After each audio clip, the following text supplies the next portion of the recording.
반갑습니다. 말씀과 함께 하루를 시작하는 주님의 백성들을 예수님의 이름으로 축복합니다. 2024년 12월 4일 수요일 오늘 주신 말씀은 아모스 1장 1절에서 2장 3절까지입니다. 드고아의 목자 아모스가 전한 말이다. 그가 이스라엘에 일어난 일의 계시를 볼 무렵에 유다의 왕은 우시야이고 이스라엘의 왕은 요아스의 아들 여로보암이었다. 그가 계시를 본 것은 지진이 일어나기 2년 전이다. 아모스가 선포하였다. 주님께서 시온에서 부르짖으시며 예루살렘에서 큰 소리로 외치시니 목자의 초장이 시들고 갈멜산 꼭대기가 마른다. 나 주가 선고한다. 다마스쿠스가 지은 서너 가지 죄를 내가 용서하지 않겠다. 그들이 쇠 도리깨로 타작하듯이 길르앗을 타작하였기 때문이다. 그러므로 내가 하사엘의 집에 불을 보내겠다. 그 불이 베나닷의 요새를 삼킬 것이다. 내가 다마스쿠스의 성문 빗장을 부러뜨리고 아웬 평야에서는 그 주민을 멸하고 벳에덴에서는 왕권 잡은 자를 멸하겠다. 아람 사람은 기르로 끌려갈 것이다. 주님께서 말씀하신다. 나 주가 선고한다. 가사가 지은 서너 가지 죄를 내가 용서하지 않겠다. 그들이 사로잡은 사람들을 모두 끌어다가 에돔에 넘겨주었기 때문이다. 그러므로 내가 가사 성에 불을 보내겠다. 그 불이 요새들을 삼킬 것이다. 내가 아스돗에서 그 주민을 멸하고 아스글론에서 왕권 잡은 자를 멸하고 손을 돌이켜 에그론을 치고 블레셋 족속 가운데서 남은 자를 모조리 멸하겠다. 주 하나님이 말씀하신다. 나 주가 선고한다. 두로가 지은 서너 가지 죄를 내가 용서하지 않겠다. 그들이 형제의 언약을 기억하지 않고 사로잡은 사람들을 모두 끌어다가 에돔에 넘겨주었기 때문이다. 그러므로 내가 두로성에 불을 보내겠다. 그 불이 요새들을 삼킬 것이다. 나 주가 선고한다. 에돔이 지은 서너 가지 죄를 내가 용서하지 않겠다. 그들이 칼을 들고서 제 형제를 뒤쫓으며 형제 사이에 정맞을 끊고서 늘 화를 내며 끊임없이 분노를 품고 있기 때문이다. 그러므로 내가 대만에 불을 보내겠다. 그 불이 보스라의 요새들을 삼킬 것이다. 나 주가 선고한다. 암몬 자손이 지은 서너 가지 죄를 내가 용서하지 않겠다. 그들이 땅을 넓히려고 길르앗으로 쳐들어가서 아이벤 여인들의 배를 갈랐기 때문이다. 그러므로 내가 라빠 성벽에 불을 놓겠다. 그 불이 요새들을 삼킬 것이다. 그때 거기에 전쟁 터지는 날에 함성을 드높고 회리바람 부는 날에 폭풍처럼 싸움이 치열할 것이다. 그들의 왕은 신하들과 함께 포로가 되어서 끌려갈 것이다.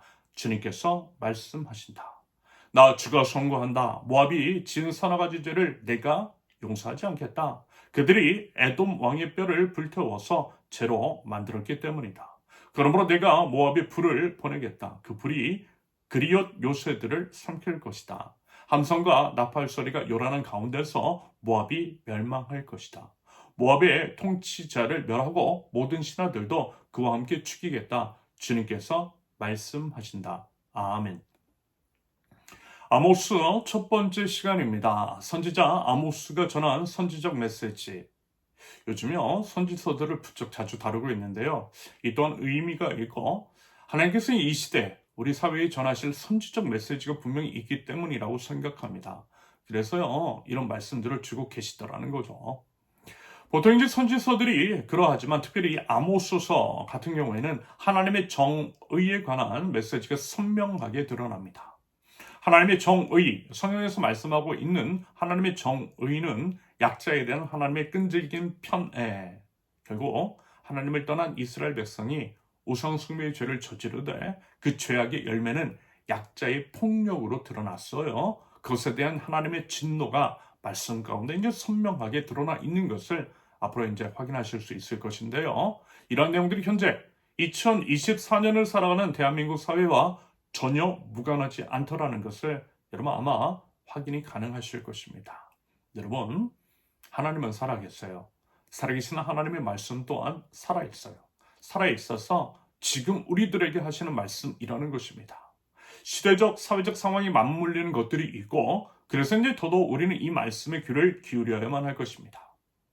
1절을 보면 아모스는 드고와 지역에서 활동을 하는 목자래요. 양을 치는 자였고 양을 치는 아모스의 입에 하나님께서 전할 메시지를 심어 주셨다라고 하는 것이 특별하게 느껴집니다.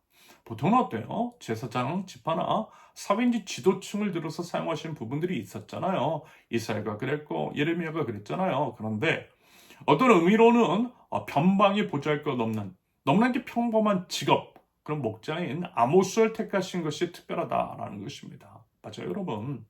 하나님의 선택하시면 차별 없어요. 지위, 고하, 빈부, 귀천, 남녀노소를 막론하고 하나님은요, 누구라도 부르셔서 사용하세요. 중요한 건 뭐예요? 순종입니다. 하나님이 부르시면 순종하는 거예요. 하나님은 순종하는 자를 사용하세요. 말하자면 목자 아모스는 하나님께 순종했던 것입니다. 여러분, 우리도요, 하나님께 순종하는 하나님 나라 백성 되길 바랍니다. 순종함으로써 하나님께 쓰임받는 신실한 종이 되자라는 것입니다. 계속해서 이제 1절을 보면 아모스는 남유다와 북이스라엘 중 북이스라엘에 대한 메시지를 선포했고요. 남유다 왕국에서는 요시야가, 북이스라엘에서는 요아스의 아들 여로보암이 다스렸던 시기에 활동을 했다라고 합니다. 그런데 그때가 아마도 이제 큰 지진이 일어나기 2년 전인 것으로 추정이 됩니다. 말씀이 그렇게 나와 있죠.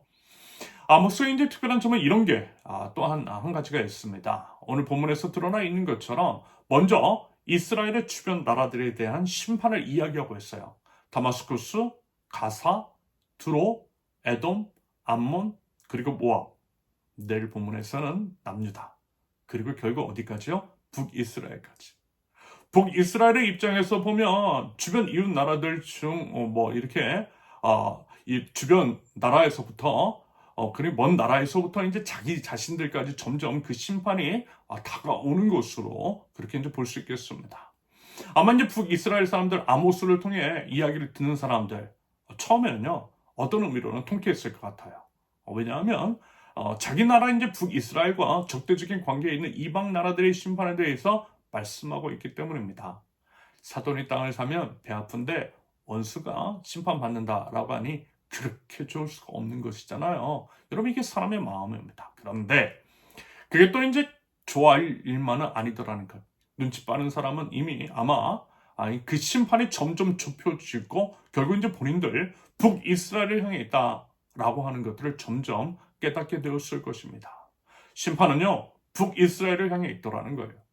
북이스라엘도 하나님을 떠나 그 죄악이 결코 가볍지 않은데 북이스라엘만 심판에서 예외일 수는 없는 법입니다. 오히려 북이스라엘은 뭐예요? 하나님의 백성이잖아요. 여러분 내 자식이 더 중요해요. 그래서 남의 자식보다 내 자식 아끼는 만큼 내 자식에게 더 엄한 법입니다. 그래서 하나님은 이스라엘에 대해서 결국 그 죄악을 간과하실 리가 없는 것이겠죠. 이와 같은 기술 방식을 마주하면서 한편으로는 이런 생각도 해봐요. 주변 이웃 나라들의 심판, 이웃이 당하는 고통과 고난 같은 것들을 통해 하나님께서는 어쩌면 우리 자신의 죄악을 깨닫길 바라시는 것이되 우리에게 돌이킬 기회 또한 주시는 것일 수도 있겠다 싶습니다. 다시 말해서 주변에 있는 사람들이 겪는 그러한 일들을 보면서 우리 자신을 살펴야 한다는 거예요. 우리는 과연 그들과 똑같은 죄악을 저지르고 있는 것은 아닌지, 우리는 과연 하나님 보시기에 합당한 삶을 살고 있는 것인지, 우리는 과연 하나님의 심판으로부터 자유로울 수 있겠는지 그들을 살펴보고요. 하나님 앞에 점검하고요. 회개해야 한다는 것입니다. 이웃들이 당한 일, 우리 자신도 충분히 당할 수 있음을 알아 지혜롭게 대처하는 것. 여러분 그것이요. 우리에게 필요하다라는 말씀입니다. 여러분 어떻습니까? 이런 것들은 다양한 방식으로 적용이 가능할 것 같아요. 부동산 문제나 우리 사회 안에서 일어나는 다양한 어려움들, 배금주의, 소비주의, 한탕주의 이런 것들에 절은 이 시대의 사람들. 요즘 이제 미 대선 이후에 그리고 이제 우리나라 정책 실패 및 무능 등으로 인해서 수많은 사람들이 무너지고 있다라고 그래요. 가계 부채가 GDP를 넘어선다라는 말도 있고요. 제2의 IMF가 도래할 수 있다라고도 합니다. 부동산으로 돈을 벌겠다고 무리한 대출을 받아 집을 구입한 사람들이 이자를 감당하지 못해서 경매 물건이 쏟아진다라고 하죠. 이것은 분명 우리 사회 안에 만연한 세속주의 때문일 수 있어요. 앞서 말씀을 드린 배금주의, 소비주의, 한탕주의, 빚으로 쌓은 탑, 신기루와 같은 그런 것들. 여러분 물론 이런 어려움들이 우리들에게 찾아오지 않을 수 있기를 바랍니다. 우리 이웃들이 이 어려움에서 벗어날 수 있기를 바랍니다. 그러면서요, 우리와 먼 사람들의, 그 사람들의 이야기가 점점 가까운 사람들의 이야기가 되어가고 있는 것은 사실입니다. 우리 아는 사람 중에서도요, 무리한 욕심으로 인해서 무너지는 경우들이 있잖아요. 그런다고 할 때 과연 여러분 우리는 어떻습니까? 우리 시선은 어디를 향해 있으며 어떤 것들을 지향하고 있습니까? 과연 하나님께서 보시기에 합당하고 부끄럽지 않은 것들이라고 할 수 있는 것들일까요?